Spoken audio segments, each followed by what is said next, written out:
Hi, my name is Madison Gilbert, and this is my project over Sojourner Truth for African American Literature 160.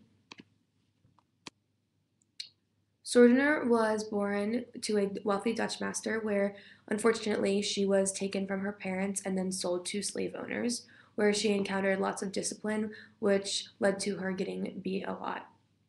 And she was married in her teens and started having kids in slavery, which started in 1815.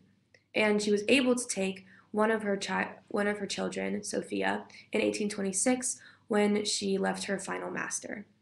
And in 1828, she moved to New York, and fortunately, in 1827, she was emancipated from New York. The Van Wagners was a abolitionist family that helped her to find her son Peter, which was one of the five children that she had, and they were able to find him in Alabama where he was enslaved during the time. The Van Wagners also helped Sojourner Truth because they bought her freedom for $20 and advocated for her a lot. In the beginning of her career in the 1830s, Truth was involved in many religious revivals, and this is where she met Frederick Douglass and William Lloyd Garrison, who helped her start her career early in the time. She also was a huge advocate in Washington, D.C., where she helped to desegregate cars and also lobbied against segregation. For example, she got thousands of signatures on a petition, so there was a possibility that slaves could have their own land, but unfortunately, Congress never went through with it. She also was also involved with many feminist movements in the 1850s, and during the Civil War, helped to recruit black troops and encouraged people to join the Union so that they would be able to also help black troops have more supplies during that time. She also helped many people escape slavery and was a huge advocate in the Freedmen's Bureau, which helped freed slaves start their lives over and to also get new jobs. In Sojourner's life, she actually was not able to read or write, so one of the highlights in her life as well is when she came out with the narrative of Sojourner Truth's life, which had multiple reprints, and also came out with another book of hers called The Book of Life. And her first narrative was helped to be written and published by a white woman named Olive Gilbert.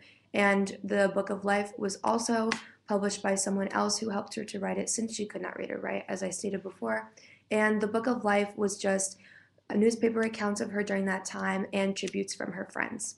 And probably the biggest and most well-known speech that she ever gave, and why she is so well known as well, was the speech made at a women's movement conference in Akron, Ohio, which was the Our Iowa Women's Speech, which I will get into later. But it was a very, very big moment for her, and it was a very influential speech that went very famous during the time. Throughout the reading, I thought a really interesting part was when it opened with the story about a police officer coming up to Truth and asking her to identify herself, and she said, "I am that I am." And when this quote is from the Bible, when God was trying to answer Moses after attempting to give the Lord a name. And I think that this is really powerful because she was a religious person and she was able to use just her own style of standing up for herself throughout her lifetime, and even in situations when probably no one was watching, she would say really powerful things that would leave effects on people.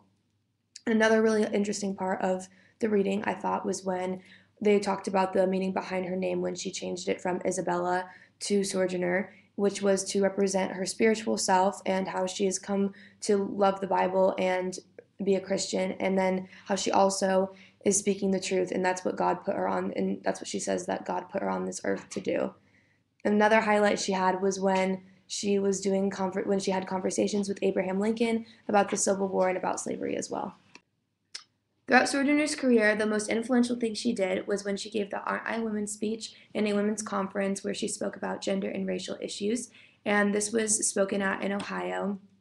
And it was really interesting because before she was about to give the speech, a lot of white women encouraged her not to because they didn't want it to happen because they knew it was going to reflect very poorly on them. But she did it anyway, and it went very, very well and is a very famous speech. And throughout her speech, she talks about how men and women are very different in society because they're seen as unequal. And she explained a lot of different examples throughout her speech, saying that when she endured the hard physical labor, it was also the same labor and the beatings that men went through. but women are still seen as feeble and dainty human beings, which is playing the double standards. And this is shown through, this is in one of the themes, which is the feminism and injustice theme that I noticed throughout the speech. And I thought one of the quotes from the speech that really impacted me was when she says, "You need not to be afraid to give us our rights, for fear we will take too much." And it just, to me, it just showed how she thinks that women are really empowering, and how they have so much, like how we have so much potential, and obviously like still had that back then, but it was just not seen as it is today, even though it still is not equal. And she was just trying to get her point across that she is capable of doing the exact same thing, and she's probably even gone through harder things that some men did or have done nowadays. One of the themes I noticed as well was the religious repetition, which does make sense because she would do religious type speeches. But what I found really interesting about this was that she didn't really try to force religion on anyone. It was just kind of a point made, because they were all Christian, because there was a lot of ministers that came from everywhere, such as Methodist, Baptist, and Universalist, and two more.